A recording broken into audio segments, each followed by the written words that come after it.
Good morning बच्चों। बच्चों आज हम लोग बात करेंगे जेनेटिक डिसऑर्डर की। और जेनेटिक डिसऑर्डर बच्चा ये बच्चों इसको हम दो कैटेगरी में कैटेगराइज कर सकते हैं। और दो कैटेगरी कौन सी हैं? पहला है मेंडेलियन डिसऑर्डर और दूसरा क्या है? Chromosomal disorder. जेनेटिक डिसऑर्डर, अगर इन जेनेटिक डिसऑर्डर को देखो तो दो कैटेगरी आपने डिवाइड किया क्या? एक तो पहला मेंडेलियन डिसऑर्डर और दूसरा क्रोमोसोमल डिसऑर्डर। दोनों में भूलना नहीं है, ध्यान रखना यह कि क्रोमोसोमल डिसऑर्डर जो होगा ये क्रोमोसोम नंबर कम या ये नंबर था तो ये कम हो गया या ज़्यादा हो गया, एक क्रोमोसोम बढ़ गया, ये कंडीशन हो गई, या ये क्रोमोसोम कम हो गया, इस तरह से ये क्रोमोसोमल डिसऑर्डर होंगे। और मेंडेलियन डिसऑर्डर कैसे होंगे? मेंडेलियन डिसऑर्डर जीन की गड़बड़ी से होंगे। तो ये जीन की गड़बड़ी से होंगे तो इसका मतलब ये इनहेरिट होंगे, अगली जनरेशन में होंगे। इसलिए दो कैटेगरी में हमने डिवाइड किया। मेंडेलियन डिसऑर्डर इनहेरिट होंगे, क्रोमोसोमल डिसऑर्डर इनहेरिट नहीं होंगे। ये क्रोमोसोमल नंबर की एबनॉर्मलिटी से होंगे, क्रोमोसोमल कट जाने से भी हो सकते हैं। मेंडेलियन डिसऑर्डर जो होंगे वो म्यूटेशन से होंगे। क्रोमोसोमल डिसऑर्डर दो तरीके के कैटेगराइज कर लो, एक ऑटोसोमल और सेक्स क्रोमोसोमल एबनॉर्मलिटी से। यानी क्रोमोसोम ऑटोसोम्स, जो ऑटोसोम्स हैं, ऑटोसोम कितने हैं? ये 44 हैं। इनमें कम ज़्यादा कुछ ही क्रोमोसोम पेयर में कुछ कम हो गया या ज़्यादा हो गया तो वो ऑटोसोमल डिसऑर्डर। सेक्स क्रोमोसोम ये एक्स हैं या XY हैं, इसमें किसी भी तरह से कुछ कम ज़्यादा हो गए तो उसको बोलेंगे सेक्स क्रोमोसोमल डिसऑर्डर। ठीक। मेंडेलियन डिसऑर्डर भी दो तरीके के, आप ऑटोसोम में के जीन में गड़बड़ी हो गई या सेक्स क्रोमोसोम के जीन में गड़बड़ी हो गई, ये म्यूटेशन से होते हैं। जीन में गड़बड़ी किससे होती है? म्यूटेशन से होती है। ऑटोसोम का एक एग्जाम्पल सिकल सेल एनीमिया, और जीन म्यूटेशन का एक एग्जाम्पल यहाँ पे दिया हुआ है, हीमोफीलिया, है ना। 3 एग्जाम्पल आपके सिलेबस में है। दो एग्जाम्पल इसके, हीमोफीलिया कलर ब्लाइंडनेस, ठीक, sickle cell anaemia, phenylketonuria और थैलेसीमिया। ये 3 एग्जाम्पल ऑटोसोम से। मेंडेलियन डिसऑर्डर ये बात करते हैं, ये म्यूटेशन इन सिंगल जीन की वजह से हुआ ये, और इसका मोड ऑफ इनहेरिटेंस फॉलो करता है principle of Mendelian genetics. Mendelian disorder को आप फिर वहीं ऑटोसोमल में है, डोमिनेंट जीन की वजह से है तो example muscular dystrophy. Autosomal recessive की वजह से है तो sickle cell anaemia, phenylketonuria और थैलेसीमिया। ये 3 एग्जाम्पल, नंबर 1, नंबर 2 और number 3। Autosomal recessive AR, autosomal recessive, है ना। ऑटोसोमल रिसेसिव में sickle cell anaemia, phenylketonuria, thalassaemia, है ना, SPT, sickle cell anaemia, phenylketonuria, thalassaemia, example भूलना नहीं है। सेक्स लिंक्ड रिसेसिव हीमोफीलिया है, कलर ब्लाइंडनेस है, ठीक। सेक्स लिंक्ड जो एक्स लिंक्ड है, एक्स लिंक्ड डोमिनेंट भी होती हैं, ठीक। इनकी बात हम लोग आगे करेंगे। अब हम लोग एक एक करके बात करते हैं। पहले हम सेक्स लिंक्ड रिसेसिव की सभी की बात करेंगे, ये कैसे इनहेरिट होती। पहला एग्जाम्पल हीमोफीलिया। इसमें जब कोई आदमी कट जाता है तो उसका ब्लड क्लॉट नहीं होता है, खून बहता रहता है या इंटरनल ब्लीडिंग हो जाती है, ये हीमोफीलिया होता है। इसमें ये क्यों होता है? ये एक जीन के म्यूटेशन की वजह से होता है, और इसका जीन जो है वो सेक्स क्रोमोसोम एक्स क्रोमोसोम से लिंक्ड रहता है। जीन म्यूटेशन की वजह से हुआ, यानी वो रिसेसिव, जब म्यूटेंट जीन है, रिसेसिव जीन है जो, उसकी वजह से हीमोफीलिया होता है। इसका ट्रांसमिशन अनअफेक्टेड फीमेल से मेल में इसका ट्रांसमिशन होता है। अनअफेक्टेड किससे? फीमेल से, किसमें? To male progeny. ठीक। Female act as carrier of disease होती हैं, but rarely suffer from the haemophilia. क्योंकि हीमोफिलिक, द मदर शुड भी उसकी कैरियर हो और फादर कैसा हो? शुड भी हीमोफिलिक हो, तभी वो हो सकता है। समझ रहे हैं? बहुत ही कम होती हैं हीमोफीलिया। ठीक। और दूसरी बात ये, हीमोफीलिया नॉर्मल कंडीशन में, और दूसरी बात ये कि इसकी ये जो, जब दोनों जीन, किसी फीमेल को अगर हीमोफीलिया है, इसका मतलब है कि उसके पास दोनों जीन ये अफेक्टेड हैं, और इस कंडीशन में इस फीमेल की डेथ हो जाती है एम्ब्रियोनिक स्टेज में। ये डेथ हो जाती है किसमें? Death in embryonic stage. ठीक। एक तो रीजन की ये होंगी नहीं। ठीक। और मान लो एम्ब्रियोनिक स्टेज में भी बात करें तब भी बहुत ही रेयर होंगी। क्योंकि रेयरली होंगी, क्यों रेयर होंगी? क्योंकि फीमेल को, यानी इसके दोनों जीन अफेक्टेड होने के लिए कम से कम ये फादर से अगर आया हुआ है, ये वाला, और ये मदर से आया हुआ है, तो इस वाले जीन को, ये मदर से जो आया, इसको कम से कम, इसके पास कम से कम ये कंडीशन हो, और फादर के पास कम से कम ये फादर कैसा हो? फादर उसका अफेक्टेड हो। समझ रहे हैं? तभी ये हो सकता है, तभी वो हीमोफिलिक हो सकती है। Mother should be carrier and father should be haemophilic. ठीक। क्वेश्चन सेम यही लैंग्वेज उठा करके क्वेश्चन ये नीट में ऐसे बिल्कुल ऐसे ही एज इट इज दे देते हैं, और आपसे पूछते हैं कि क्या कंडीशन होगी इन दिस डिजीज़। इसमें होता क्या है कि बेटा, इसमें प्रोटीन जो इन्वॉल्व होती है ब्लड क्लॉटिंग में, ये अफेक्टेड होती है। जो अगर जीन रिसेसिव है, अगर जीन, मैं डोमिनेंट की पहले बात करता हूँ कि अगर जीन डोमिनेंट है तो एक ब्लड क्लॉटिंग के लिए जो प्रोटीन है डोमिनेंट जीन, उसके लिए एंटी हीमोफिलिक फैक्टर ये फॉर्म हो जाएगा। और अगर ये जीन रेसेसिव है, रेसेसिव जीन है, यही AH फॉर्मिंग जीन। ठीक।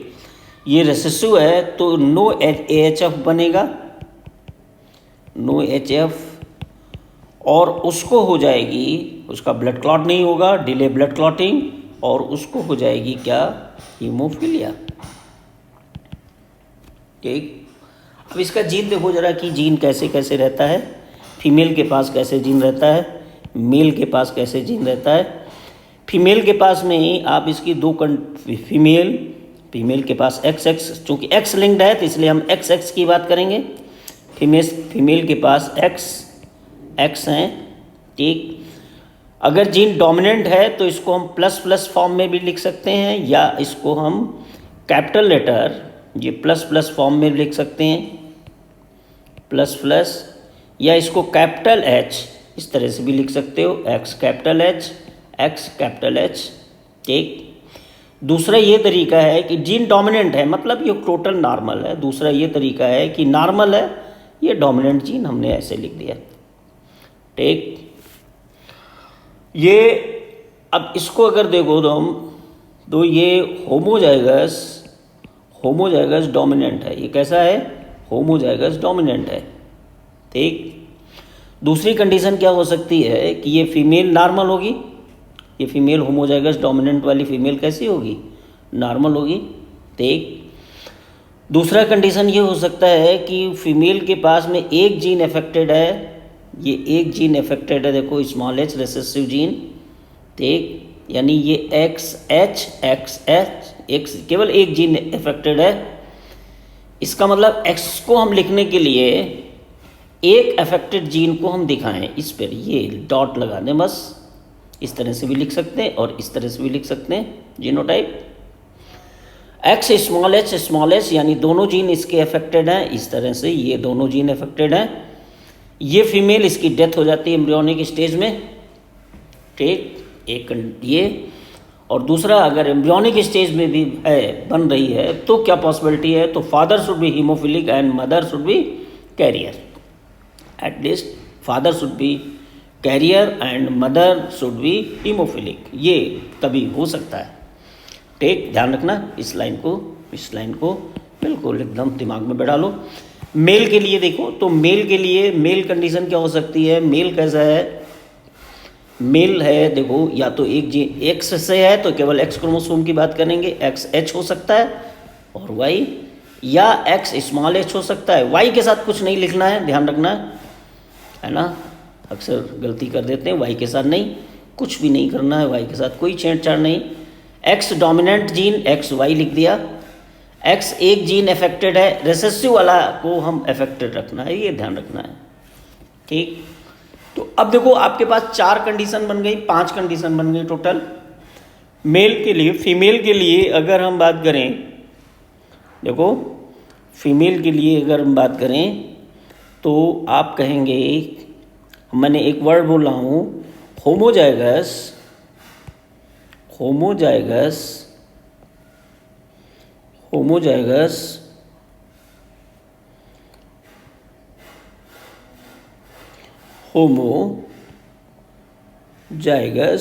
डोमिनेंट, ये बोला हमने। तो इसके लिए ये लैंग्वेज है, और इस लैंग्वेज को अगर लेटर की फॉर्म में देखें तो होमोजाइगस डोमिनेंट का मतलब कि वो होमोजाइगस डोमिनेंट का मतलब है कि दोनों जीन, ये फीमेल की बात करना है। दूसरा क्या हो सकता है, होमोजाइगस रेसेसिव, ठीक। होमोजाइगस डोमिनेंट, देखो डोमिनेंट वाले को नॉर्मल रखते हो तो इसको नॉर्मल रखो, ठीक। होमोजाइगस रेसेसिव का मतलब दोनों अफेक्टेड जीन ये, या एक्स स्मॉल एच, इसको कैसे लिखा था, एक्स कैपिटल एच, ठीक। ये फीमेल के लिए हो गए, है ना। अब बात करते हैं हेट्रोजाइगस,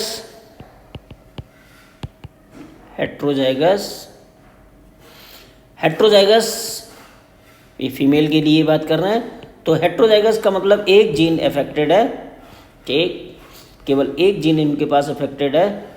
इसका मतलब है कि एक जीन ये रिसेसिव है और एक जीन डोमिनेंट, तभी हेट्रोजाइगस बोला है, ठीक। मेल के लिए क्या बोलोगे, देखो ध्यान रखना, मेल के लिए क्या बोलोगे, मेल के लिए आपको ये बोलना है, हेमीजाइगस वर्ड बोलना है। हेमीजाइगस क्यों, एक ही क्रोमोसोम होता है, हेमीजाइगस बोलना है। तो हेमीजाइगस में क्या बोलना है, एक्स या तो अफेक्टेड होगा, ये हेमीजाइगस रेसेसिव है, ठीक। और दूसरा क्या हो सकता है, हेमीजाइगस डोमिनेंट, ठीक।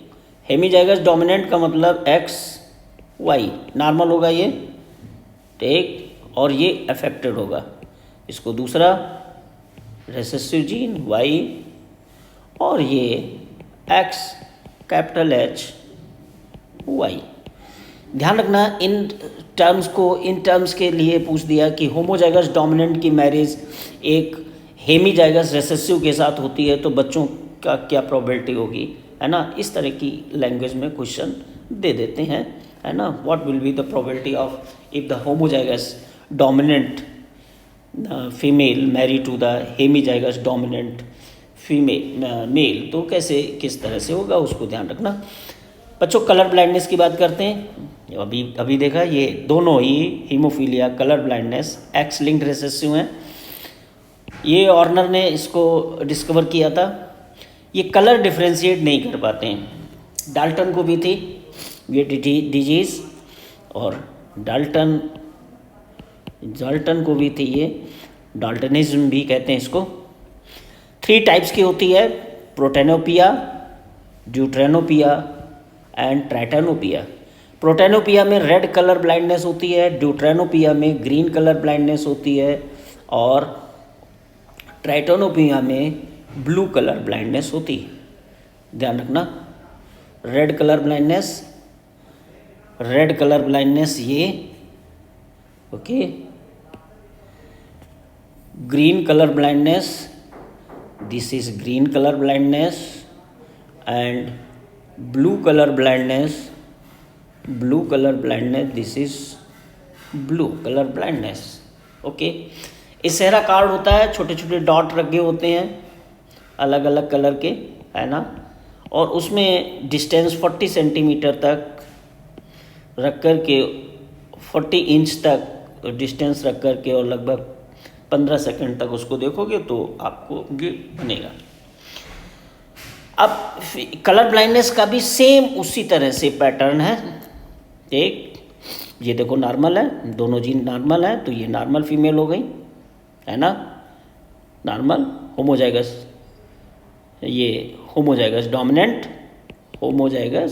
डोमिनेंट है, ठीक। ये कैसी हैं, हेट्रोजाइगस, ये हेट्रोजाइगस हैं, देखो एक जीन डोमिनेंट है, एक जीन रिसेसिव है, ठीक। कलर ब्लाइंड है, दोनों जीन ही अफेक्टेड हैं, ठीक है। अफेक्टेड वाले को आप ऐसे भी लिख सकते हो, ये कलर ब्लाइंड होंगे, ठीक। ऐसे ही इसमें भी आप लिख सकते हो, मेल को भी XY प्लस साइन डोमिनेंट के लिए शो करते हैं मॉडर्न जेनेटिक्स में, और जो दूसरा रिसेसिव होता है उसके लिए लेटर देते हैं हम, ठीक है। बड़ा अच्छा तरीका है ये, इससे कोई कन्फ्यूजन नहीं होता है। प्लस साइन हमेशा डोमिनेंट के लिए, और जो लेटर यूज करेंगे वो हम रिसेसिव के लिए यूज करेंगे, ठीक है। तो यहाँ पे C है, इसका मतलब रिसेसिव कलर होगा ये, तो XHY, ठीक। इस तरह से ये दो हो गए, हेमीजाइगस डोमिनेंट, हेमीजाइगस रिसेसिव। ये लैंग्वेज इनकी बिल्कुल वैसे ही है जैसे कि ये पीछे हीमोफीलिया में आपने ये वाली देखी, वही है सेम, बस लेटर चेंज कर लेना। आगे देखो, बात करते हैं, कुछ क्वेश्चंस डिस्कस करते हैं। क्वेश्चन ये है कि अगर दोनों पेरेंट्स हैं वो नॉर्मल हैं, ठीक है, 2 पेरेंट्स नॉर्मल, लेकिन उनके फादर कलर ब्लाइंड हैं, ठीक। 2 पेरेंट्स हैं, ये देखो ये भी है और ये भी हैं, दोनों नॉर्मल हैं, ये भी नॉर्मल है, ठीक, ये भी नॉर्मल है, चलो ठीक है। लेकिन कहा उनके फादर कलर ब्लाइंड है, तो हम पीछे जाएं थोड़ा सा, इनके फादर बना लें, तो कलर ब्लाइंड, इनको फादर को कलर ब्लाइंड के लिए होने के लिए एक जीन चाहिए रिसेसिव वाला, एक जीन देखो अफेक्टेड है। इस फादर, इनके फादर को भी कलर ब्लाइंड होने के लिए एक जीन चाहिए, ये देखो एक जीन अफेक्टेड है, ठीक। अब क्या होगा कि इनके पास ये जो मेल है, मेल के पास इसका X क्रोमोसोम नहीं आएगा, इसका Y क्रोमोसोम आता है, ये ध्यान रखना। ये जो नॉर्मल है, इस लड़की की, ये लड़की नॉर्मल है, तो इसका मतलब है कि इसका X क्रोमोसोम इसका आया होगा, और इसका ये वाला ये मेल का इसका X क्रोमोसोम ये आया होगा, और इसकी जो मदर होगी, वो मदर के लिए कुछ बोला नहीं है, तो मदर नॉर्मल इस तरह के भी हो सकती है, तो ये वाला जीन इसका ये आया होगा, तो ये प्रोबेबिलिटी हो गई। मदर ये भी हो सकता है, ये नॉर्मल है, मदर ये भी हो सकता है कि एक जीन अफेक्टेड हो, तब भी तो ये वाला क्रोमोसोम आया होगा ना, समझ रहे हो बेटा, दोनों की प्रोबेबिलिटी दोनों के केस में। तो इसके बच्चे में क्या प्रोबेबिलिटी होगी इसकी, किसके पूछा है, phenotype, one daughter should be colour blind, एक डाटर कलर ब्लाइंड होने की क्या प्रोबेबिलिटी है। डाटर को कलर ब्लाइंड होने के लिए फादर को कम से कम कलर ब्लाइंड होना पड़ेगा, फादर कलर ब्लाइंड नहीं है, 0%। समझ रहे हो, आंख बंद करके। बस अगला क्वेश्चन देखो, अगला क्वेश्चन देखो बेटा। क्वेश्चन ये है कि जस्ट सब बेटा नीट के क्वेश्चन है, सब नीट के क्वेश्चन है ये, है ना। नॉर्मल पेरेंट्स जिसमें हाफ सन जो हैं यानी 50% हीमोफिलिक हैं, ठीक, और 50% डाटर उसकी कैरियर हैं। What will be the genotype of parents, ठीक। अब देखो, है ना, ये अब किस तरह से क्या ये बन रहा है, इसका मतलब है कि डाटर, अब देखो ध्यान रखो कि डाटर कैरियर है, आधी डाटर कैरियर है, डाटर कैरियर है, इसका मतलब ये मेल नॉर्मल होगा। समझ रहे हो बेटा, डाटर देखिए कैरियर है, डाटर ये कैरियर है, ये डाटर कैरियर है, और ये कैसी होगी, ये एक्स, देखो ये एक्स बड़ा बड़ा लिखते हैं, एक्स एच एक्स ये है, तो इसके पास देखो ये वाला एक्स क्रोमोसोम आया होगा, है ना, ये वाला एक्स क्रोमोसोम इसका आया होगा, और ये एक्स क्रोमोसोम इसका आया होगा, तभी ऐसा हुआ, ठीक है। इसके पास क्या हुआ होगा कि ये 50% ये एक्स क्रोमोसोम इसका आया होगा, और ये वाला एक्स क्रोमोसोम इसके पर प्रोबेबिलिटी, तो एक 50% ये वेक्टर की प्रोबेबिलिटी है, और 50% किसकी है, नॉर्मल होने की, गर्ल्स की। ऐसे ही गर्ल्स, बॉयज़ जो हैं एक्स क्रोमोसोम जो है वो कहाँ से रिसीव करता है, मदर से, तो ये बॉय के पास, इसके पास ये वाला आ गया होगा, और इस बॉय के ये भी प्रोबेबिलिटी, ये प्रोबेबिलिटी है, यानी 50% प्रोबेबिलिटी हीमोफिलिक की, 50% की प्रोबेबिलिटी नॉर्मल की है, ठीक। Birth of colour blind daughter, देखिए वही एनसीईआरटी का क्वेश्चन है, rare because take birth only when her father and maternal grandfather colour blind हो। सीधी सी बात है, ये क्वेश्चन पीछे देखो जी, ये क्वेश्चन है, मैटरनल ग्रैंडफादर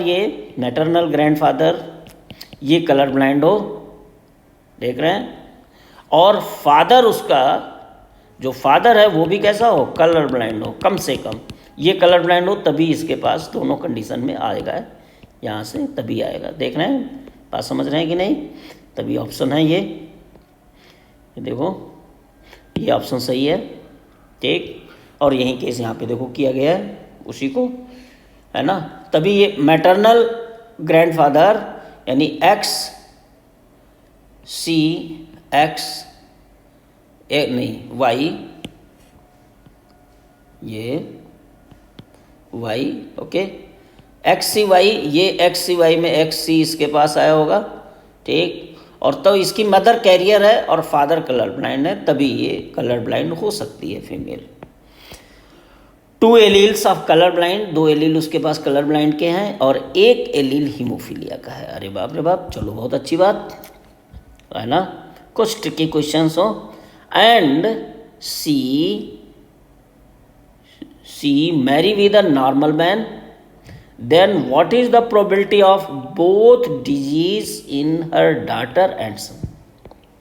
देखो सिंपल सा कर लेना बेटा।